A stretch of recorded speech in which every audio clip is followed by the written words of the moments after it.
저는 30대 후반의 여자입니다. 전 살면서 제 인생이 부끄럽다고 생각한 적 한 번도 없었습니다. 사람 값어치는 서류나 수치가 아니라 어떻게 살아왔느냐로 정해진다고 믿어왔으니까요. 근데 그 믿음이 한순간에 무너진 날이 있었어요. 오늘은 그 이야기를 해보려고 합니다. 저는 서울에서 태어나고 자랐어요. 오래된 다세대 주택 반지하. 여름이면 곰팡이 냄새가 올라오고 겨울이면 벽에 물이 맺히는 그런 집이었죠. 장마철에는 빗물이 현관 밑으로 스며들어서 온 가족이 새벽에 일어나 물을 퍼내기도 했어요. 그래도 어릴 때는 그게 부끄러운 줄 몰랐습니다. 당시 친구들도 비슷한 형편이었으니까요. 다 그렇게 사는 줄 알았어요. 그렇게 구김살 없이 자란 저는 어릴 때부터 공부를 좋아했어요. 수학 문제를 풀 때 머릿속에서 퍼즐이 딱 맞아떨어지는 그 감각이 정말 좋았고, 모르는 문제를 끙끙거리다가 풀어냈을 때 그 쾌감은 다른 데서 느낄 수 없는 거였어요. 학교에서 성적은 항상 상위권이었죠. 중학교 때 담임 선생님이 어머니한테 전화해서 이런 말을 하셨대요. 어머니, 이 아이는 꼭 대학에 보내셔야 합니다. 제 오지랖일진 모르지만 이런 머리를 가진 애가 공부를 못하면 그건 본인 탓이 아니라 환경 탓이에요. 어머니는 그 말을 듣고 부엌에서 혼자 우셨다고 나중에 들었어요. 환경을 바꿀 수 없다는 걸 누구보다 잘 아셨으니까요. 사실 저희 집이 기울기 시작했던 건 아버지 때문이었어요. 아버지가 오래 알고 지내던 친구의 사업 보증을 서주셨는데 그 친구가 사업에 실패하고 잠적을 해버렸거든요. 빚이 고스란히 저희 집으로 넘어왔고 아버지는 그 빚을 막으려다가 사채까지 손을 대셨어요. 이자가 이자를 낳고 빚이 빚을 불렀습니다. 그때부터 어머니는 새벽에 식당 주방에서 일하고 낮에는 공장에 가고 저녁엔 건물 청소를 하셨어요. 아버지도 허리를 다치신 몸으로 건설 현장 일용직을 나가셨고요. 제겐 여동생도 있었고 집안 사정 때문에 제가 대학을 가겠다는 말은 입 밖에 꺼낼 수가 없었어요. 고3 때 담임 선생님이 안타까워하시면서 넌 분명 대학에 갈 머린데 하셨을 때 집에 돌아와서 이불을 뒤집어 쓰고 한참을 울었었죠. 졸업하고 바로 동네 미용실에 보조로 들어갔어요. 수건 빨고 바닥 쓸고 파마약 바르고 손님 머리 감겨드리고 처음엔 손이 트고 허리가 끊어지는 줄 알았는데 석 달쯤 지나니까 원장님이 넌 참 손이 빠르고 꼼꼼해. 커트 가르쳐 줄까? 하시더라고요. 그때부터 가위를 잡기 시작했고 낮에는 일하고 밤에는 마네킹 머리로 연습했어요. 23세 미용사 자격증을 따고 동네 작은 미용실에 정식으로 취직했습니다. 월급은 적었지만 처음으로 제 이름 석자로 월급 통장에 돈이 찍히는 게 뿌듯했어요. 하루 종일 서서 손님 머리를 만지면서 이게 내 평생 직업이 되겠구나 생각했습니다. 남편을 처음 만난 건 26대였어요. 아주 우연하고도 운명 같은 만남이었죠. 퇴근하고 횡단보도를 건너는데 이어폰을 끼고 노래를 듣고 있어서 주변 소리를 전혀 못 듣고 있었거든요.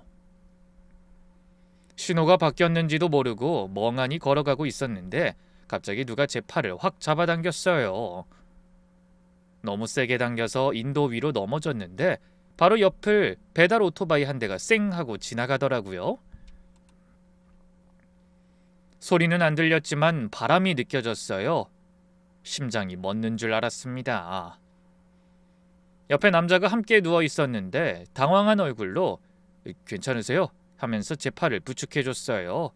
근데 이 사람 저를 잡아당기면서 본인이 같이 넘어졌는지 무릎이 까져서 피가 나고 있더라고요. 바지에 피가 번지고 있었는데 정작 본인 무릎은 쳐다보지도 않고 제 걱정만 하는 거예요. 어디 다치신 데는 없어요? 손목은요? 팔은 괜찮아요? 아니 본인이 피가 나고 있는데 왜 자기 걱정은 안 하는 건지. 저를 구해준 게 너무 고마워서 밥이라도 사드릴게요 했더니 이 사람이 한참을 망설이다가 조심스럽게 좋다고 하더군요. 그래서 근처 약국에서 약을 사서 바르고 눈에 보이는 아무 음식점에 들어갔어요. 음식 앞에 마주 앉으니까 어색한 게 좀 풀렸습니다. 말수가 적은 사람이었는데 한번 입을 열면 꾸밈이 없고 솔직한 말만 하는 스타일이었어요. 제가 이것저것 물어보니까 조금씩 대답해줬는데 지금은 자동차 부품 업체에서 영업일을 하고 있다고 했어요. 취미는 딱히 없고 쉬는 날엔 집에서 라면 끓여 먹으면서 야구 중계를 보는 게 낙이라고 했습니다. 제가 야구 좋아하세요? 했더니 아니요, 그냥 틀어놓으면 심심하지 않아서요 하더라고요. 그 대답이 좀 웃기면서도 왠지 마음이 쓰였어요. 그날 그렇게 밥을 먹고 헤어졌는데 나가면서 연락처를 교환했어요. 며칠 뒤에 제가 먼저 문자를 보냈습니다. 무릎은 괜찮으세요? 그랬더니 한참 뒤에 네, 괜찮습니다. 근데 그때 밥 참 맛있었어요 라고 대답이 왔더라고요. 그 뒤에 또 한 줄이 왔어요. 혹시 다음에 또 같이 가도 될까요? 그걸 보고 혼자 웃었습니다. 밥을 사준 건 저인데 다음에 또 가자고 하는 게 귀여웠거든요. 그렇게 가끔 연락을 주고받다가 밥도 같이 먹고 주말에 산책도 하면서 자연스럽게 만나게 됐어요. 만나면 만날수록 느낀 건 이 사람이 정말 착하다는 거였습니다. 착하다는 말이 좀 밋밋하게 들릴 수 있는데 이 사람의 착함은 좀 달랐어요. 누가 시킨 것도 아닌데 주변을 알아서 챙기고 자기가 손해를 보면서도 남한테 먼저 양보하고 그러면서도 그걸 대단한 일이라고 생각하지 않는 사람이었거든요. 그런 점이 마음에 들어 사귀게 됐고 만난 지 1년쯤 됐을 때 자연스럽게 결혼 이야기가 나왔고 그때 남편이 처음으로 가족 이야기를 꺼냈습니다.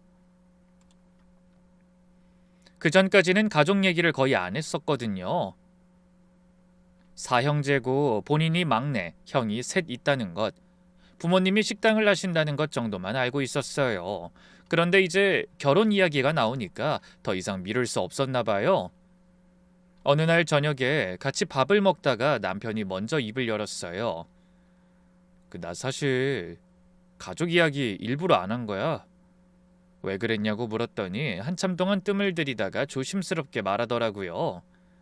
나한테는 이제 별 상관없는 일인데 네가 듣고 찜찜해할까 봐. 혹시 이거 듣고 다른 생각이 들어서 마음이 변하면 어쩌나 싶어서 말을 못했어. 그러고는 천천히 이야기를 시작했어요. 남편의 형들은 셋 다 어릴 때부터 공부를 잘했대요. 부모님이 어떻게든 형 셋을 전부 대학까지 보내고 싶어 하셨는데 집이 넉넉하지 않았대요. 부모님이 운영하시는 식당 수입으로는 형 셋 등록금을 감당할 수가 없었고 형들 학비를 대느라 살림이 점점 쪼들렸대요. 생활비를 줄여도 모자랐고 남편은 자연스럽게 가장 뒤로 밀렸다고 했습니다. 결국 남편은 고등학교 때 스스로 공부를 포기하고 바로 일을 구했대요. 공장에서 주유소에서 할 수 있는 건 다 했고 번 돈을 형들 학비로 보탰다고 해요. 형들이 대학을 졸업하고 자리를 잡을 때까지 몇 년을 그렇게 했다고요. 남편은 나이가 가장 어린 막내인데 말이에요. 그래서 형들은 지금 돈도 잘 벌고 사회에서 인정받는 사람이 됐답니다. 큰형은 대기업에 다녔고 둘째 형은 건설업 쪽으로 사업을 하고 있었고 셋째 형은 무역회사를 운영하고 있다고 했습니다. 남편은 이런 이야기를 하면서도 아무렇지 않은 표정이었어요. 지금은 형들 다 잘 지내고 있고 나한테 고마워하고 미안해하고 있어. 내 덕분에 본인들 하고 싶은 걸 할 수 있었다면서 말이야. 뭐 내가 지원해준 게 얼마 되지도 않았었는데. 그래서 지금은 이 나이에도 때마다 용돈도 챙겨주고 그래. 그러니까 난 그걸로 됐어. 나한테는 다 지나간 일이니까. 근데 당신이 만약 우리 가족들 보면 왜 나만 이렇게 살고 있는지 궁금해할까봐 말하는 거야. 그 말을 듣는 순간 솔직히 화가 났어요. 가슴 한쪽이 뜨거워지면서 눈물이 올라올 뻔했습니다. 어린아이한테 그걸 선택이라고 할 수 있는 건가 싶었거든요. 부모님도 형들도 아무도 너도 대학 가라, 네 인생도 살아라 하고 말리지 않았다는 게 이해가 안 됐어요. 형들은 지금 고마워한다고? 그 고마움이 뒤늦게 무슨 소용인데, 이미 그 어린 시절을 희생했는데. 근데 화가 나면서도 동시에 이 사람이 대단하다고 느꼈습니다. 그 상황에서 원망 한마디 없이 가족을 위해 자기 몫을 내려놓을 수 있는 사람이 세상에 몇이나 되겠어요? 남편은 억울해하지도 않았고 피해자인 척하지도 않았어요. 그냥 가족을 위해 할 수 있는 걸 했을 뿐이라는 태도였습니다. 존경스러웠어요. 정말로. 그날 결심했어요. 이 사람이랑 살겠다고요. 부족한 게 있겠지만 그래도 이 사람이라면 외롭진 않겠다 싶었습니다. 남편한테 난 당신 가족 이야기 들어도 찜찜하지 않아. 오히려 당신이 더 대단한 사람으로 보여. 했더니 이 사람이 고개를 숙이고 한참 동안 아무 말도 못 하더라고요. 나중에 보니까 눈이 빨개져 있었어요. 그때 남편도 저와 결혼을 확신했다고 했어요. 결혼 이야기가 구체적으로 오가면서 남편 쪽 가족들을 처음 만나게 됐어요. 시부모님이 하시는 백반집 식당에서 뵙기로 했죠. 식당 메뉴는 많지 않았지만 저를 위해 따로 준비해 주신 정성스러운 반찬이 한가득 놓여 있었습니다. 저를 보자마자 시어머니는 앞치마를 급하게 벗으시면서 제 손을 덥석 잡으셨어요. 아이고, 우리 막내가 드디어 좋은 사람 데려왔네. 예쁘기도 하지. 어머나 반가워요. 눈물을 글썽이시면서 제 손을 한참 동안 놓지 않으셨어요. 시아버지도 엄청 반겨주셨고요. 그 짧은 인사와 환영에 정이 다 담겨 있었어요. 두 분 다 저한테 처음으로 진심으로 잘해주셨어요. 마음이 놓였죠. 특히 시어머니는 제가 돌아갈 때 주은 씨 이것도 가져가요 하시며 반찬을 이것저것 잔뜩 싸주셨어요. 남편한테 들으니까 시어머니가 저 주시려고 며칠 전부터 반찬을 준비하셨다고 하더라고요. 정말 감사했죠. 남편 형들도 그날 일정에 따라 차례대로 자리에 나왔는데 첫인상은 나쁘지 않았어요. 제일 큰 형은 말이 별로 없고 과묵한 스타일이었고 둘째 형은 사교적이어서 제게 이런저런 질문을 해주시며 곧잘 분위기를 띄워주셨어요. 셋째 형은 온화하고 조용한 편이었는데 살짝 웃으면서 적당히 반응해주는 편이었습니다. 대체 편안한 분위기로 맞이해 주셨죠. 확실히 다들 남편을 아끼는 게 눈에 보였어요. 문제는 저의 동서가 될 사람들이었어요. 셋 다 웃으면서 인사는 했는데 뭐랄까 이 눈빛이 저를 위아래로 훑는 느낌이 있었어요. 큰 동서는 악수를 하면서도 시선이 제 옷과 꾸밈을 스캔하듯 내려갔고 둘째 동서는 제 가방 브랜드를 확인하는 것 같은 시선을 보냈어요. 셋째 동서는 그래도 절 보며 미소를 짓긴 했는데 어쩐지 입만 웃고 눈은 웃지 않더라고요. 큰 동서는 처음부터 저에게 반말로 이렇게 물었어요. 직업이 뭐야? 좀 당황스러웠지만 이내 웃으며 미용사라고 답했죠. 그랬더니 아 그렇구나 하고 말을 뚝 끊더라고요. 더 궁금한 게 없다는 듯이 관심을 거두는 느낌이었어요. 그 옆에서 둘째 동서가 바로 이어서 물었습니다. 대학은요? 저는 솔직하게 고졸이라고 했어요. 거짓말을 할 이유가 없었으니까요. 그런데 그 순간 세 사람 사이에서 뭔가 눈빛이 오갔어요. 서로를 슬쩍 보면서 입꼬리가 미세하게 올라가더라고요. 대놓고 뭔가를 말한 건 아닌데 공기가 달라진 건 확실히 느꼈습니다. 마치 역시 하는 표정이었어요. 시어머니가 그 분위기를 느끼셨는지 주은 씨는 참 착하고 예쁘네. 막내가 능력이 있어. 이런 사람을 데려오고 라고 하시면서 화제를 돌리셨는데 큰 동서가 밥을 먹으면서 살짝 코웃음을 치는 게 보였어요. 작은 소리였지만 제겐 분명 들렸습니다. 그때는 그냥 넘겼어요. 아직은 별일 아니라고 생각했으니까요. 처음 만나는 자리에서 원래 좀 어색한 법이고 시간이 지나면 괜찮아지겠지 싶었습니다. 이후 결혼은 조촐하게 식만 올렸어요. 남편과 이야기해서 화려한 예식장 대신 작은 웨딩홀에서 가까운 사람들만 불러서 했고 신혼여행도 약소하게 해결했어요. 이후엔 작은 전셋집에서 둘이 신혼생활을 시작했어요. 남편이 퇴근하면 같이 저녁을 만들어 먹고 주말이면 동네 공원을 산책하면서 앞으로 어떻게 살까 이야기했습니다. 소박했지만 그래도 행복했어요.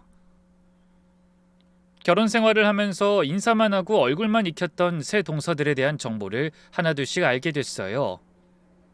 아니나 다를까 다들 빵빵하고 대단한 직업을 가졌더라고요. 우선 큰 동서는 변호사였어요. 서울에서 개인 법률 사무소를 운영하고 있었는데 법대를 나온 걸 대화에 꼭 한 번씩은 끼워 넣는 사람이었습니다. 우리 학교 법학과에서는 이런 걸 가르치지 않거든. 같은 식으로 슬쩍 깔아놓는 거예요. 수다스러우면서 활발했죠. 매사에 주도적이었는데 말을 할 때 상대를 논리적으로 제압하고 싶어하는 경향이 있었어요. 법정에서 쓰는 화법을 일상에서도 그대로 쓰는 타입이었습니다. 듣는 제가 부끄럽게 말이에요. 큰 동서가 분위기를 잡으면 나머지 둘이 대충 거기에 맞추는 구조였어요. 그거 외에도 평소 남의 일에 대해서는 관심이 없거나 관심이 있어도 위에서 내려다보는 방식이었습니다. 어떻게 보면 타인을 휘어잡는 게 능숙해 보이는 큰아주버님과 성격이 비슷했죠?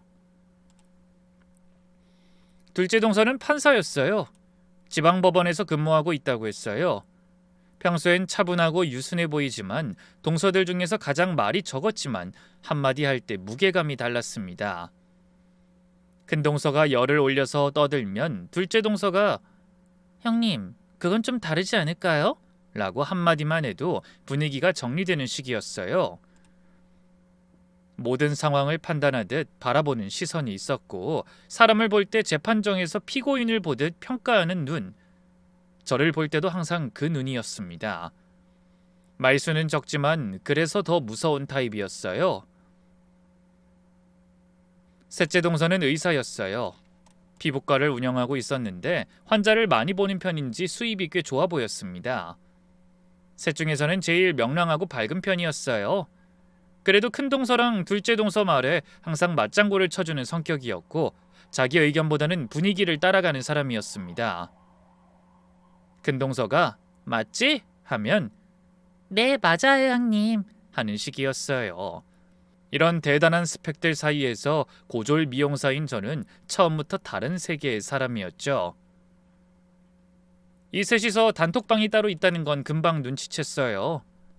모임 때 보면 셋이서만 통하는 농담이 있었고 로스쿨 때 누가 어땠다, 사법연수원 동기가 어쩌고, 의대 교수가 뭐라 했다, 그런 이야기들을 끝없이 주고받았습니다. 큰 동서가 요즘 부동산 관련 소송이 엄청 늘었어. 상속세 쪽이 특히 하면 둘째 동서가 우리 재판부에도 그런 거 많이 올라와요 하고 셋째 동서가 병원도 세금 신고 때문에 골치예요 하는 식이었어요. 셋이서 돌아가면서 전문 용어를 쏟아내는데 저는 무슨 소린지 몰라서 옆에서 듣고만 있었습니다. 끼어들 틈도 없었고 끼어들 말도 없었어요. 셋이서 한참 수다를 떨다가 제가 옆에 있으면 잠깐 멈추고 가만히 훑어보다가 다시 이어가는 거예요. 저를 의식하는 게 아니라 제가 그 자리에 있다는 걸 그제야 기억한다는 느낌이었어요. 전 그런 주제에 끼어들 접점이 별로 없었어요. 관심이 없다기보다는 그런 여유가 없었던 거예요. 전 그저 미용실에서 하루 종일 일하고 돌아오면 녹초가 되는 사람이었으니까요. 자연스럽게 저만 동떨어져 있었고 모임이 끝나고 나면 항상 혼자 부엌에서 설거지를 하고 있었습니다. 동서들은 거실에서 셋이서 핸드폰을 보면서 웃고 떠들고 저는 고무장갑을 끼고 열심히 일을 했어요. 누가 시킨 건 아닌데 자연스럽게 그렇게 됐습니다. 거실에서 들려오는 웃음소리를 등 뒤로 들으면서 싱크대 앞에 서 있으면 마치 이 집에서 저만 투명인간인 것 같은 기분이 들었어요. 근데 그때는 그게 억울하다거나 화가 난다기보다는 그냥 이런 건가 보다 하고 넘겼습니다. 청소하는 게 저 자리에 끼는 것보단 낫지 하는 생각이었죠. 시댁은 생각보다 가족 모임이 꽤 잦은 편이었어요. 명절은 기본이고 시부모님 생신, 식구들 생일, 갖은 경조사 등등 한 달에 한 번은 얼굴을 보는 집이었는데 그때마다 동서들을 대해야 했죠. 갈수록 정말 고역이었어요. 큰 동서는 제가 대화에 끼어들면 그렇구나 하고 갑자기 끝내버리는 습관이 있었어요. 제 말을 듣는 척만 하고 바로 다른 사람한테 말을 돌리는 거예요. 예를 들면 제가 저도 그 드라마 봤는데 재밌더라고요 하면 아 그래? 아 맞다 둘째 동서 그래서 그 판결 어떻게 됐어? 이런 식이었습니다. 제 말이 공중에 떠서 사라지는 느낌이랄까? 둘째 동서는 좀 달랐어요. 말로 직접 무시하기보다는 표정으로 깎아내리는 스타일이었습니다. 제가 입고 온 옷이나 들고 온 가방을 슬쩍 보면서 셋째 동서한테 뭔가를 속삭이곤 했어요. 뭐라고 하는진 안 들렸지만 그 뒤에 둘이서 킥킥거리는 건 보였습니다. 한 번은 제가 새로 산 코트를 입고 갔는데 둘째 동서가 슬쩍 보더니 막내 동서한테 저거 어디 거야? 하고 속삭이는 게 귀에 들렸어요. 셋째 동서가 모르겠다고 하자 뭐가 재밌는 건지 둘이서 입을 가리고 웃더라고요. 애써 못 들은 척 했습니다. 큰 동서는 대화 중에 이건 좀 전문적인 이야기인데 하면서 저를 슬쩍 보는 버릇이 있었어요. 마치 당신은 이해 못할 거야 라는 뜻을 눈빛에 담았어요. 작은 동서도 비슷했는데 법원에서 있었던 사건 이야기라다가 제가 한마디라도 하면 미세하게 눈을 치켜뜨면서 아, 네 하고 받는 식이었죠. 한 번은 부동산 관련 세금 이야기가 나왔는데 큰 동서가 양도세, 비과세 요건이 바뀌었잖아 라고 하면서 중간에 절 보면서 이렇게 말하더라고요. 이런 건 좀 어려울 수 있지. 법이랑 세금은 전문가 영역이니까. 저를 겨냥한 게 너무 티가 나서 거기 있던 사람들이 잠깐 조용해졌는데 아무도 뭐라 하지 않았어요. 막내 동서는 직접적으로 제게 뭔가를 하진 않았어요. 근데 다른 동서들이 저를 무시할 때 한 번도 말린 적이 없었습니다. 가만히 있는 것도 편을 드는 거잖아요. 분위기에 따라가는 성격이라 자기 주관이 약했고 큰 동서가 분위기를 잡으면 거기에 맞춰서 같이 움직이는 사람이었어요. 의사라는 직업답게 사람을 대할 때 친절한 톤을 쓰긴 했지만 그 친절함이 진실로 저한테까지 향하진 않았습니다. 모아보니 정말 가관이었네요. 근데 솔직히 말하면 그땐 크게 상처받지 않았어요. 우선 저는 남편이랑 사이가 너무 좋았고 시부모님도 저한테 진심으로 잘해주셨으니까요. 시어머니는 제가 갈 때마다 반찬을 싸주셨고 시아버지도 제게 늘 고맙다, 네가 있어 다행이다 이런 말을 해주셨거든요. 그 동서들 빼고는 전부 다 평범하고 만족스러웠어요. 그래서 그냥 저 사람들은 나랑 사는 세계가 다르니까 안 맞을 수도 있지 라고 넘기기로 했죠. 어쨌든 제가 그들 사이에 좀 안 맞는 사람이라는 건 당연한 거라고 생각하기도 했고요. 남편이 가끔 야, 형수들이 당신 좀 불편하게 하지 않아? 하고 물었는데 전 아무렇지 않게 이렇게 대답했어요. 괜찮아. 그런 거 신경 쓸 시간에 우리 저녁이나 맛있는 거 먹자. 그땐 정말 진심이었어요. 제 세상은 남편이랑 저 둘이면 충분하다고 생각했거든요. 동서들이 변호사든 판사든 의사든 제 밥상 위에는 영향을 전혀 주지 못한다고 믿었으니까요. 그쯤이었을 거예요. 미용실에서 몇 년을 일하다 보니까 체력적으로 한계가 오기 시작했어요. 하루에 10시간 넘게 서서 손님 머리를 하니까 손목이 먼저 안 좋아졌고 허리도 점점 뻣뻣해졌습니다. 어느 날은 퇴근하고 집에 오는데 오른손 손가락에 쥐가 나서 가방 지퍼도 못 열겠더라고요. 현관문 앞에서 왼손으로 열쇠를 돌리면서 이게 내 한계인가 싶은 생각이 처음으로 들었어요. 평생 미용만 할 줄 알았는데 몸이 먼저 신호를 보내니까 다른 길을 생각하지 않을 수가 없었습니다. 잘 생각해보니 전 원래 숫자를 다루는 게 좋았어요. 미용실에서도 매출 정산이나 간단한 장부 같은 건 제가 도맡아서 했었는데 원장님이 세금 신고 때마다 가져오는 서류들을 보면서 이쪽이 재밌다고 느꼈거든요. 복잡해 보이는 숫자들이 규칙대로 맞아떨어지는 게 예전에 수학 문제 풀 때 그 감각이랑 비슷했습니다. 그래서 이것저것 알아보니 세무사 시험이라는 게 있었어요. 알아볼수록 막막하긴 했죠. 1차 시험만 해도 회계학, 세법, 재정학, 상법 4과목이고 2차는 서술형으로 더 깊이 파야 하는 시험이었거든요. 합격률이 한 자릿수인 해도 있었고 전공자들도 평균 서너 해는 매달리는 시험이에요. 회계학과를 나온 사람들도 고전하는 시험을 고졸이 도전한다는 게 말이 되나 싶기도 했어요. 근데 학력 제한은 없었습니다. 고졸도 응시할 수 있었어요. 대신 다른 조건이 좀 있지만요. 무모하다는 건 알았어요. 그래도 어릴 적 공부를 곧잘 했어서 왠지 모르게 자신이 있더라고요. 그간 못했던 공부를 하고 싶다는 마음도 있었고요. 그래서 남편한테 조심스럽게 말했더니 이 사람이 단 1초도 안 고민하고 이렇게 말하더라고요. 해봐. 자기가 하고 싶은 거면 다 해봐. 난 당신이 언젠가 꼭 될 사람이라고 생각해. 그 한마디가 제 등을 밀어줬습니다. 낮에는 미용실에서 일하고 퇴근하면 바로 도서관으로 갔어요. 인터넷 강의를 이어폰으로 들으면서 회계 기초부터 시작했는데 처음엔 용어 자체가 외국어 같았어요. 우선 말들의 뜻을 하나하나 찾아보는 것부터 해야 했죠. 토익 공부도 병행했는데 중학교 영어 문법부터 다시 시작해야 했습니다. 도서관에서 중학생들이 보는 문법책 옆에 앉아서 공부하는 게 좀 민망하기도 했지만 그런 걸 따질 여유가 없었죠. 남편은 매일 밤 도서관에 간식을 가져다 줬어요.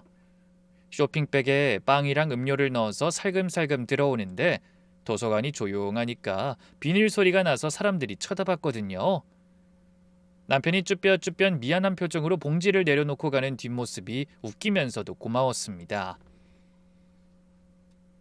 한 번은 제가 엎드려서 잠들었는데 일어나 보니까 어깨에 남편 점퍼가 덮여 있었고 책상 위 포스트잇에 이렇게 써 있었어요. 자긴 내가 아는 사람 중에 제일 현명하고 똑똑해. 내일도 화이팅! 그걸 보고 눈물이 나 혼났네요. 세무사 시험을 준비하는 건 오직 남편만 알고 있었어요. 다른 사람한테는 한마디도 하지 않았습니다. 시댁에도 친정에도 미용실 동료한테도요. 되기 전까지는 말할 생각이 없었어요. 떨어지면 아무도 모르는 채로 조용히 접으면 되니까요. 그냥 묵묵히 혼자 준비했죠. 남편 말처럼 언젠가 제가 빛을 발할 날이 올 거라고 믿으면서. 그렇게 세무사에 도전한 지 1년이 훌쩍 지나갔어요. 그런데 어느 날 정말 우연히 막내 동서한테 문자가 왔습니다. 근데 내용을 보는 순간 이건 저한테 보낼 문자가 아니라는 걸 바로 알았어요. 큰 동서한테 보내려다 잘못 보낸 게 분명했습니다. 내용은 이랬어요. 형님, 이번 달 저희 피부과 인테리어 세금 계산서 둘째 아주버님 회사로 끄는 거 맞죠? 다음은 저희 남편 회사 쪽으로 돌리기로 했고요. 처음엔 무슨 말인지 바로 이해가 안 됐어요. 그때 마침 세법 소득세에 대해 생각났어요. 사업소득에서 필요경비를 어떻게 계산하는지, 세금 계산서가 소득 신고에 어떤 영향을 미치는지 그런 내용을 배웠었거든요. 이 문자를 다시 읽으니까 뭔가 어긋나는 게 느껴졌어요. 피부과 인테리어 비용을 왜 둘째 아주버님의 건설회사로 세금 계산서를 끊어요? 그것도 다음 달엔 셋째 아주버님 무역회사로 돌린다고? 거래관계도 없는 사업체끼리 세금 계산서를 돌려가며 끊는다는 건 실제 거래 없이 서류만 만든다는 뜻이잖아요. 매입을 부풀려서 부가세를 줄이거나 경비를 뻥튀기 해서 소득세를 깎으려는 거죠. 저는 이게 단순한 절세 요령 같은 게 아니라는 감이 왔습니다. 공부를 더 하면서 점점 확실해졌어요.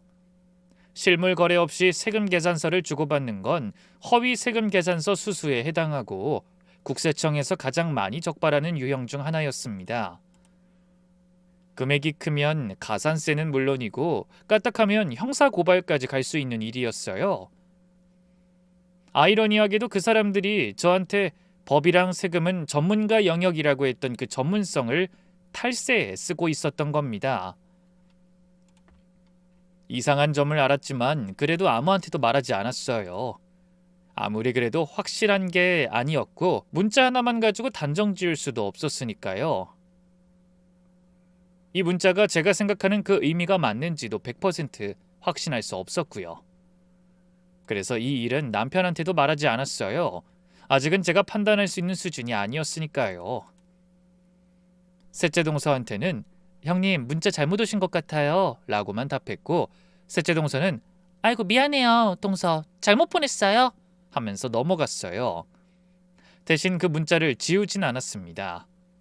왜인진 모르지만 그냥 지우면 안 될 것 같은 느낌이었어요. 제가 그걸 알아냈다고 해서 달라지는 건 아무것도 없었습니다.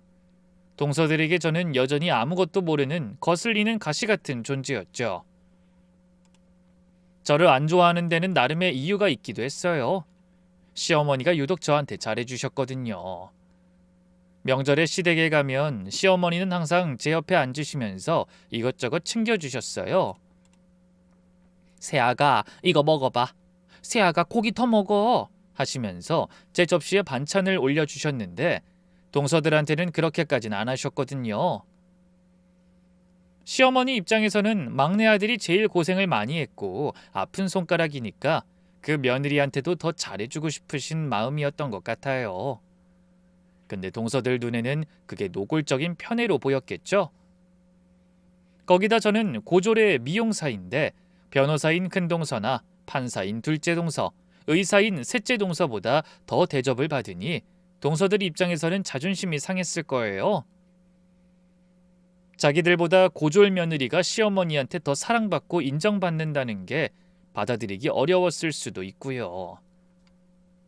그 감정이 저한테 향한 무시로 이어진 건 어쩌면 자연스러운 흐름이었는지도 모릅니다. 이해는 되지만 그렇다고 마음으로 받아들이는 건 다른 문제였지만요. 시아버지 생신 모임 때였어요. 온 가족이 모여서 식사를 하고 있었는데 큰동서가 또 시작했습니다. 대화 중에 저한테 이렇게 물었어요. 동서, 요즘 뭐해? 설마 아직도 미용실이야? 그 말투가 문제였어요.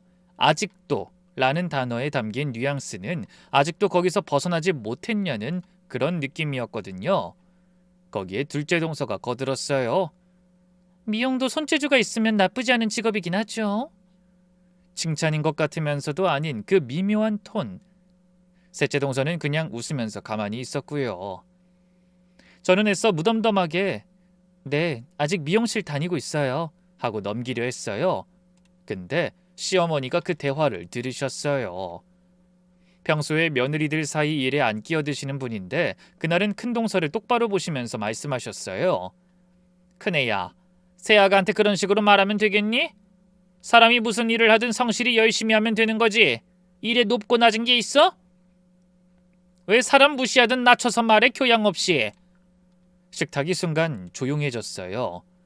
큰동서 얼굴이 확 굳더라고요.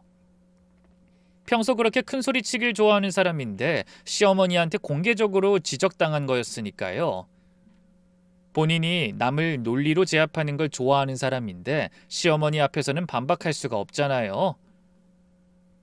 둘째 동서는 자기 일 아니라는 듯 고개를 숙였고 셋째 동서는 눈을 피했어요. 그 자리는 그렇게 어색하게 끝났는데 문제는 그 뒤부터였어요. 시어머니한테 공개적으로 지적당한 게 큰동서 자존심에 불이 붙은 거예요. 그때부터 대놓고 무시하는 건 오히려 줄었는데 대신 뒤에서 이간질이 시작됐습니다. 넷째 동서가 시어머니한테 우리 흉을 본 것 같아.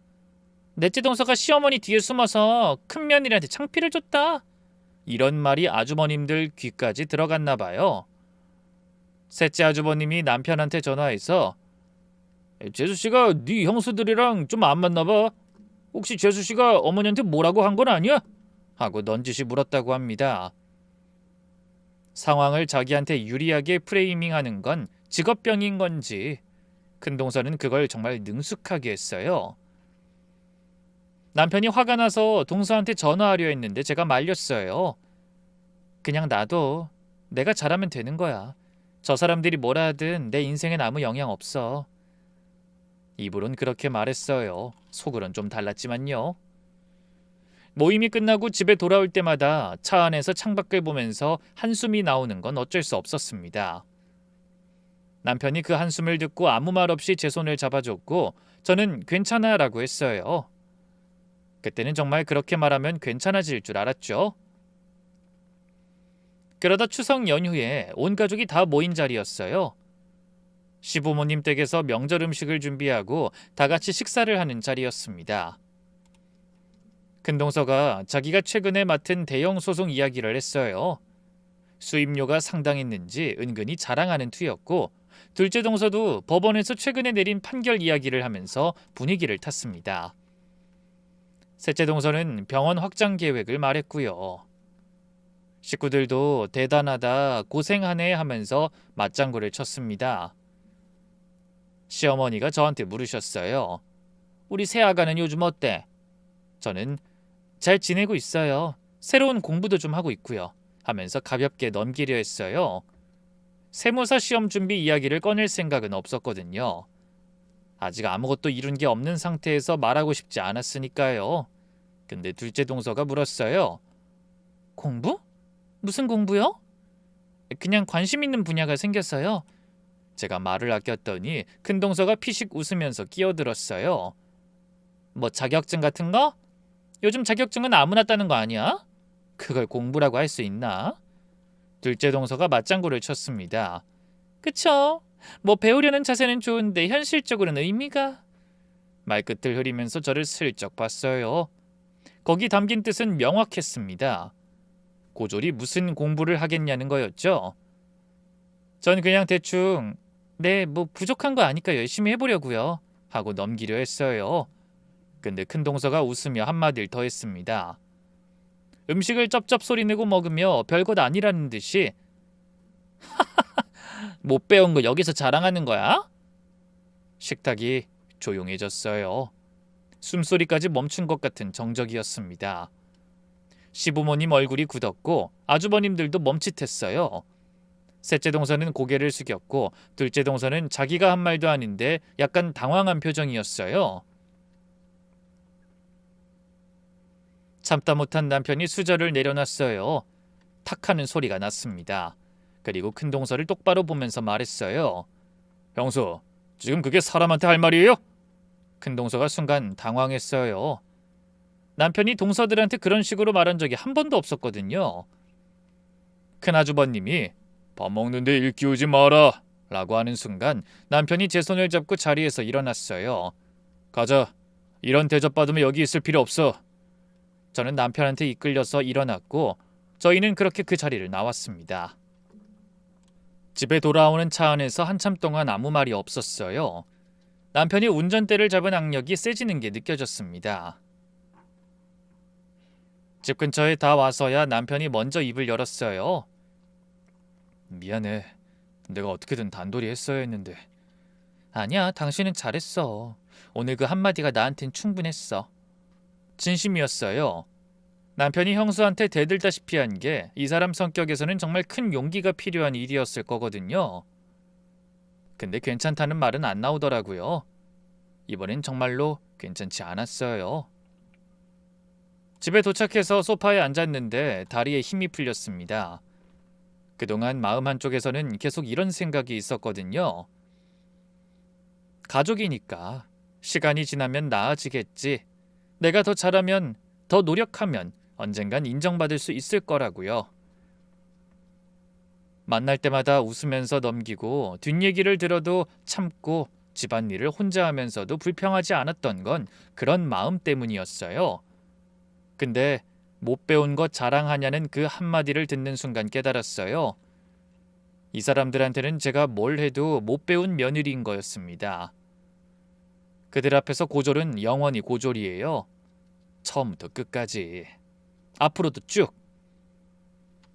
제가 참았던 건 성숙함이 아니라 그냥 겁이었어요. 싸워서 깨지는 게 무서웠던 거였습니다. 그러다가 셋째 동서가 잘못 보낸 그 문자가 떠올랐어요. 인테리어 세금 계산서를 아주버님들 회사로 돌려서 끊는다는 그 문자. 그때는 확신이 없어서 넘겼지만 공부를 하면 할수록 그 문자의 의미가 더 분명하게 보이기 시작했거든요. 법을 가장 잘 아는 사람들이 법의 허점을 이용하고 있었다는 거, 오히려 그 전문성을 탈세에 쓰고 있었다는 거, 그 사람들이 저한테 법이랑 세금은 전문가 영역이라고 했던 바로 그 전문성을요. 그날 밤 남편이 잠든 옆에서 천장을 보면서 결심했어요. 세무사 시험에 반드시 붙겠다고요. 그리고 자격이 생기면 저 사람들이 뭘 하고 있는지 제대로 들여다보겠다고요. 복수라는 단어를 머릿속에 떠올린 건 그때가 처음이었습니다. 막연한 감정적 복수가 아니었어요. 사실을 알고 사실을 가지고 바로잡게 만드는 거. 그게 제가 할 수 있는 가장 현실적인 방법이었습니다. 거기서부터 정말로 3년의 긴 여정이 시작됐어요. 처음에는 미용실을 다니면서 공부를 병행했지만 이젠 하루 10시간 넘게 서서 일하고 나면 도서관에서 교재를 펼쳐도 글자가 안 들어오더라고요. 고민 끝에 미용실을 그만뒀습니다. 남편 월급 하나로 생활하면서 전업으로 공부에 매달리기로 한 거예요. 남편한테 미안하다고 했더니 이 사람이 자기가 미안해할 일이 뭐가 있어. 내가 번 돈을 사랑하는 사람한테 쓰는 건데 그게 뭐가 아깝다고 하더라고요. 그 말이 고마워서 더 악착같이 했어요. 새벽 4시에 일어났습니다. 남편이 출근하기 전에 밥을 차려놓고 남편이 나가면 바로 책상에 앉았어요. 점심은 대충 밥 한 공기에 반찬 하나로 때웠고 저녁은 남편이 퇴근하면 같이 먹되 30분 안에 끝냈어요. 그러고 다시 자정까지 공부했습니다. 전공자들이 대학에서 몇 년에 걸쳐 배우는 내용을 저는 혼자서 독학해야 했어요. 인터넷 강의를 끊어서 들었는데 처음엔 강사가 하는 말의 절반도 이해가 안 됐습니다. 한 강의를 3번, 4번씩 돌려봤어요. 미용실에서 혹사당한 오른손이 오래 쓰면 저려서 필기를 2시간만 하면 펜을 놓아야 했어요. 나중에는 왼손으로도 쓰는 연습을 해서 양손을 번갈아가며 필기했습니다. 1차 시험은 그렇게 2년 안 돼서 합격했어요. 합격자 발표가 나던 날 인터넷으로 수험 번호를 확인하는데 손이 떨려서 마우스를 제대로 못 클릭했어요. 번호가 있는 걸 확인하고 나서 남편한테 전화했더니 이 사람이 전화기 너머로 정말? 우와! 하고 소리를 지르더라고요. 근데 기쁠 틈도 없이 바로 2차 준비에 들어가야 했어요. 2차는 차원이 달랐습니다. 답을 고르는 게 아니라 직접 써야 하는데 논리적으로 풀어내야 하고 분량도 엄청났어요. 이때 떨어지기도 했죠. 떨어진 걸 확인한 날 밤에 화장실에 들어가서 문을 잠그고 울었어요. 그런 약해진 모습을 남편한테 보여주고 싶지 않았어요. 이 사람도 저 때문에 몇 년 넘게 허리띠를 졸라매고 살고 있었으니까 제가 우는 모습까지 보여주면 더 힘들 것 같았어요. 근데 화장실에서 나왔더니 남편이 거실에 앉아 있더라고요. 남편이 제 등을 두드리면서 한마디 했어요. 괜찮아, 다시 하면 돼. 나 어디 안 갈 테니까 걱정 말고 계속 다시 해봐. 다음날 아침에 다시 책상 앞에 앉았어요. 그렇게 몇 년을 다시 도전했고 3년 후 결과 발표 날 합격 소식을 받았습니다. 총 4년 넘는 시간 동안 치열하게 매달린 결실을 본 거죠.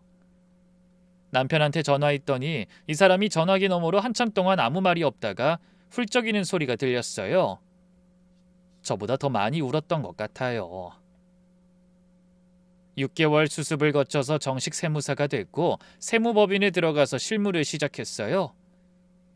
일을 하면 할수록 실력이 붙었고 눈이 달라지기 시작했습니다. 그때부터 한동안 나갈 수 없었던 가족 모임에도 다시 나가기 시작했어요. 예전에는 피하고 싶었던 자리였는데 이제는 동서들이 하는 이야기를 귀 기울여 들으려고 갔습니다. 예전엔 그냥 흘려들었던 말들이 이젠 다르게 들렸어요. 큰 동서가 셋째 동서한테 이번에 병원 장비권 회사로 처리했어? 하면 셋째 동서가 네 형님, 둘째 아주버님 회사로 다 끊었어요. 하는 식의 대화.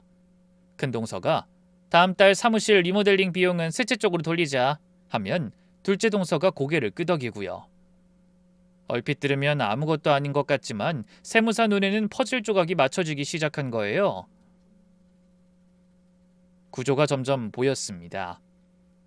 셋째 동서의 피부과에서 발생하는 레이저 시술, 보톡스, 필러 같은 비급여 진료비는 현금으로 받으면 매출 추적이 어렵거든요. 그 현금 매출 중 상당 부분을 신고해서 빠뜨리고 있었고요. 거기다 병원 인테리어나 장비 구매 비용을 둘째 아주버님 건설회사 명의로, 큰동서 법률사무소 경비를 셋째 아주버님 무역회사 명의로 세금 계산서를 끊어서 가공 경비를 만들고 있었어요. 큰동서도 마찬가지였습니다. 법률사무소에서 받는 성공보수 중 상당 부분을 현금으로 수령하고 소득신고에서 누락하고 있었어요. 의뢰인한테 현금으로 주시면 좀 깎아드릴게요 하는 식이었을 거예요. 변호사가 그걸 모를 리 없잖아요. 둘째 동서는 직접 사업을 하는 건 아니었지만 이 구조의 법적 리스크를 계산해주는 역할이었어요. 판사니까 어디까지가 적발 가능하고 어디부터가 안전한지를 가장 잘 아는 사람이었던 거죠. 실물 거래 없이 세금 계산서를 주고받는 건 허위 세금 계산서 수수에 해당하는 중범죄예요. 조세범 처벌법에 따라 가산세는 기본이고 금액에 따라서는 징역형까지 나올 수 있는 일이었어요. 거기다 아주버님들 사업체가 연루돼 있으니까 세무조사가 들어오면 형들까지 같이 엮이는 구조였습니다. 이 사실을 전부 파악한 저는 남편한테 조심스럽게 말했어요. 여보, 나 할 말 있어. 형님들 세금 쪽으로 좀 문제가 있는 것 같아. 남편이 멈칫하더라고요. 저는 이어서 말했어요. 근데 이걸 크게 만들면 아주버님들한테도 불똥이 튀고 어머님 아버님한테도 상처가 될 수도 있어. 그래서 어떻게 할지 고민이야. 남편은 한참을 생각하다가 확실한 거야? 라고 물었고 저는 확실하지 않아서 더 알아보려는 거야. 근데 확인이 되면 아주버님들한테만 조용히 알려서 알아서 바로잡게 하는 게 맞을 것 같아 라고 했어요. 남편이 고개를 끄덕이면서 말했습니다. 자기가 판단하는 대로 해. 난 자기 편이야. 그 이후 시아버지 생신잔치 때문에 온 가족이 한자리에 모이게 됐어요. 저는 이 자리에서 동서들한테 마지막 기회를 주려고 했습니다. 경고를 줘서 스스로 정리할 기회를 만들어주고 싶었어요. 아무리 저한테 못되게 굴었어도 결국은 한 가족이니까 일이 크게 되기 전에 알아서 수습할 수 있는 시간을 주고 싶었어요. 식사 중에 큰동서가 또 시작했어요. 저한테 이렇게 물었습니다. 세무사 하니까 바쁘겠네. 어때? 기대보다 돈은 좀 벌어? 세무사가 됐으면 뭐 돈이나 제대로 버냐는 뉘앙스였어요. 둘째 동서가 웃으면서 거들었고요. 우리 세금 좀 깎아줘요. 비아냥거리는 건 누가 봐도 알 수 있는 웃음이었습니다. 저는 웃으면서 받았어요. 일부러 가볍게. 네, 세금은 잘 알아요. 요즘 국세청에서 전문직 사업자들 세무조사를 강화하고 있다고 하더라고요. 특히 의사 변호사 쪽이요. 현금 매출 누락이나 가족 간 사업체를 이용한 가공 거래를 집중적으로 잡고 있대요. 가까운 사이일수록 조심하셔야 해요. 그 말을 하면서 큰동서 눈을 봤어요. 큰동서 표정이 아주 잠깐 바뀌었습니다. 미세하게 굳는 느낌. 둘째 동서도 차를 마시던 손이 멈추는 게 보였어요. 근데 큰동서는 금방 세무사 되니까 무서운 말 잘하네. 우리가 눈치 봐야겠어 이젠 하면서 웃어 넘겼습니다. 식사가 끝나고 부엌에서 정리를 하고 있는데 큰동서가 제게 다가왔어요. 목소리를 최대한 낮추고 이렇게 말했죠. 아까 그 말 무슨 뜻이야? 저는 대답했어요. 그냥 일반적인 얘기예요. 요즘 뉴스에도 많이 나오는 거잖아요. 왜요? 근동서가 절 한참 보더니 코웃음을 치면서 말했어요. 세무사 됐다고 아는 척하지 마. 어디서 건방이야. 네가 우리 일에 대해 뭘 안다고. 돌아서서 나가는 뒷모습을 보면서 결정했어요. 기회를 줬는데 져버렸으니 더 이상 봐줄 이유가 없다고요. 그 뒤로 저는 국세청에 신고하거나 하는 등 그런 거창한 짓을 하진 않았습니다. 그건 현실적이지 않았어요. 제가 정면으로 덤비면 저만 손해를 보는 구조인 게 분명했거든요. 큰 동서는 법을 다루는 사람이니까 빠져나갈 구멍을 찾을 거고, 둘째 동서는 판사니까 법적으로 대응할 수 있고, 셋째 동서는 돈이 있으니까 다른 세무사를 고용해서 막아낼 수 있었어요. 대신 아주버님과 시부모님한테 갔습니다. 남편이랑 같이 큰 아주버님과 시부모님을 먼저 만났어요. 조용한 식당에서 마주 앉아 차분하게 말했어요. 어머님, 아버님, 그리고 아주버님, 형님들이 여태까지 다른 아주버님들 회사를 끼고 세금 계산서를 돌리고 있는 거 아세요? 큰 아주버님이 모든 행동을 멈췄어요. 저는 이어서 설명했습니다. 셋째 동서 피부과의 인테리어 비용이 둘째 아주버님 건설회사 명의로 세금 계산서가 발행되고 있는 것, 큰 동서 법률사무소 경비가 셋째 아주버님 무역회사 명의로 처리되고 있는 것, 실물 거래가 없는데 서류만 오가고 있다는 것, 그리고 이게 허위 세금 계산서 수수에 해당하고 국세청에서 적발되면 가산세 형사고발까지 갈 수 있다는 것을요. 아주버님 회사 이름으로 세금 계산서가 끊어지고 있으니까 세무조사가 들어오면 아주버님도 같이 엮여요. 몰랐다고 해도 사업자 명의자인 아주버님한텐 책임이 돌아가는 겁니다. 아주버님 얼굴이 완전히 굳었어요. 아주버님이라면 세무조사가 뭘 의미하는지 잘 알 테니까요. 회사에 세무조사가 들어오면 그게 본인 커리어에 어떤 영향을 미치는지도요. 그게 사실이야? 했고 저는 모임에서 형님들이 하는 대화를 들으면 구조가 보여요. 제 눈에는 패턴이 너무 명확해요. 아주버님 회사 세금 계산서를 한번 확인해 보시면 바로 나올 거예요. 라고 했어요. 시어머님은 한참 동안 아무 말도 없다가 조용히 물었어요.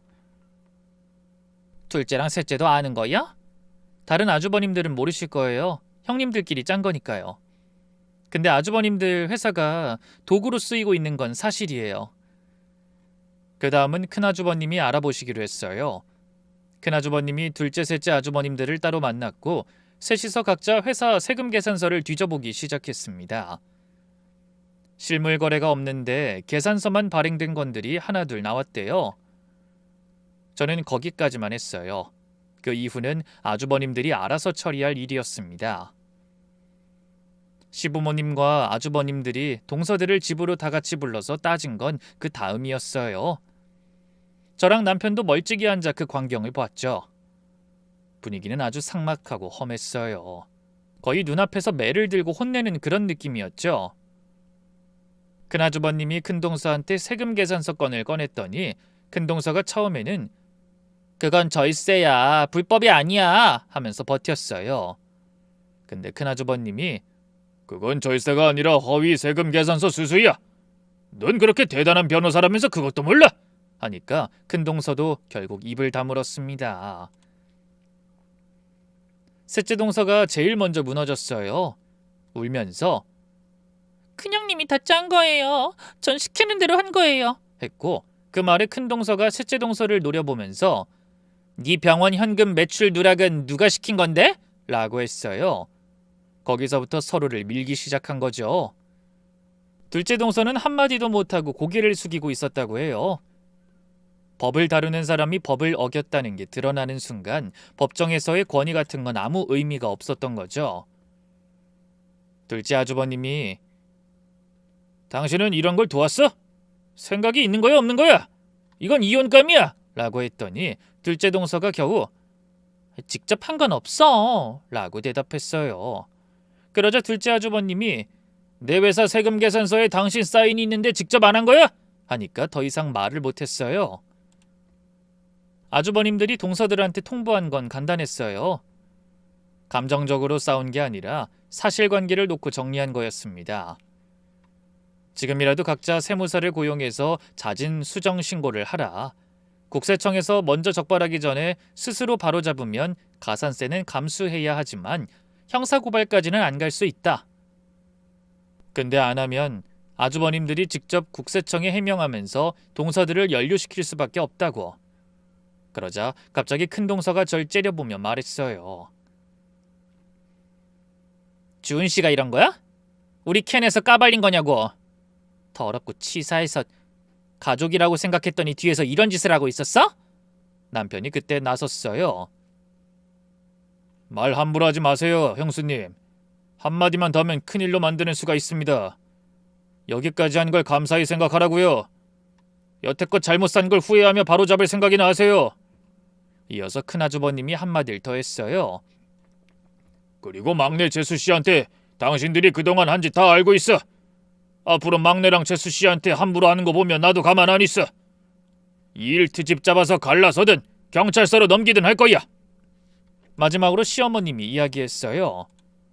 가족이면 사이좋게 지내면서 화목한 분위기를 만들어야지. 뒤로 손잡고 범법을 저지르는 게 맞는 일이냐? 범죄 집단이야 뭐야? 배운 사람이라고 떵떵거리더니 고작 할 줄 아는 게 이거냐? 정말 실망스럽다. 교양 없다고 생각은 했었지만 이렇게까지 막대먹은 애들일 줄은 몰랐네. 어머님과 아버님은 그렇게 동서들을 내버려두고 나가버리셨어요. 결국 동서들은 각자 세무사를 따로 고용해서 자진 수정 신고를 했어요. 가산세가 합쳐서 수천만 원이 나왔다고 들었습니다. 적은 돈이 아니었죠. 큰동서는 사무소 성공보수 미신고 건이 수정신고 과정에서 드러나면서 세무서의 관리 대상에 올랐어요. 당장 법적 처벌까지 가진 않았지만 세무조사 가능성이 열린 상태가 됐고 변호사협회 쪽에서도 문제가 될 소지가 생겼습니다. 변호사가 세금 문제로 협회에 올라가면 징계 검토 대상이 될 수 있다고 하더라고요. 큰동서는 한동안 조용히 지냈어야 했죠. 셋째 동서 피부과는 현금 매출 누락 건으로 관할 세무서에서 정밀 분석 대상에 올랐어요. 비급여 진료비 현금 수령분을 상당 부분 신고해서 빠뜨린 게 수정 신고를 통해 확인됐으니까요. 앞으로 현금 할인 같은 건 아예 못하게 되겠죠. 매출에도 타격이 있을 테고요. 가장 타격이 컸던 건 둘째 동서였어요. 판사가 가족 간 허위 세금 계산서 수수에 연루됐다는 건 아무리 직접 수수한 게 아니라 해도 품위 유지 의무 위반에 해당할 수 있는 일이었습니다. 법원 내부에서 이런 게 알려지면 감찰 대상에 올라갈 수 있어서 둘째 동서는 자진 수정 신고 이후 한동안 불안한 나날을 보냈다고 해요. 결국 스스로 법원을 떠나는 쪽으로 정리됐다고 들었습니다. 사표를 쓴 건지 권고를 받은 건진 정확히는 모르겠지만 결과적으로 법복을 벗었어요. 아마 둘째 동서한테는 인생 최대의 타격이었을 거예요. 권위와 자부심이 전부였던 사람이었으니까요. 결국 셋 다 풍비박산이 된 거죠. 이후에 시아버지가 온 가족들을 모이게 했었어요. 동서들이 저한테 사과하는 자리를 만드신 거였습니다. 시아버지가 직접 막내 며느리한테 그동안 못되게 한 거 여기서 사과해라 하셨어요. 셋째 동서가 먼저 고개를 숙이면서 정말 미안했어요 라고 했고 큰 동서는 끝까지 입이 뻣뻣했는데 아주버님이 옆에서 제대로 해 하니까 겨우 입을 열었어요. 그동안 막내 동서한테 한 말들 미안합니다. 마음에 들 정도는 아니지만 그 사람 입에서 그 말이 나왔다는 것 자체가 의미가 있었어요. 둘째 동서는 조용히 죄송합니다 한마디만 했고요. 셋 다 얼마나 자존심이 상했을지는 알 수 있었어요. 그 뒤로 가족 모임 분위기가 완전히 달라졌어요. 동서들은 저한테 더 이상 아무 말도 못합니다. 큰 동서는 가끔 나오면 저랑은 눈을 잘 안 마주쳤어요. 둘째 동서는 아예 모임에 잘 안 나와요. 셋째 동서만 가끔 저한테 머쓱하게 말을 걸고요. 셋째 동서는 원래 나쁜 사람은 아니었다고 생각해요. 그냥 약한 사람이었던 거죠. 시어머니는 최근에 제게 이렇게 말씀하셨어요. 새아가, 우리 집에서 네가 제일 대단한 사람이다. 고맙다, 고마워. 남편이 옆에서 듣고 환하게 웃더라고요. 가끔 그 가장 치욕스럽던 날의 식탁이 떠오릅니다. 못 배운 거 자랑하냐는 그 말이요. 솔직히 아직도 좀 쓰려요. 세월이 지나도 그때 느꼈던 감각이 완전히 사라지지는 않더라고요. 근데 이제는 쓰리기만 하지 아프진 않아요. 제 인생에서 가장 잘한 일은 세무사 시험에 붙은 것도 동서들한테 되갚아준 것도 아니에요. 그들로부터 도망가지 않은 거예요. 그리고 끝까지 제 손을 잡아준 사람을 믿었다는 겁니다. 지금까지 제 사연을 들어주셔서 감사합니다.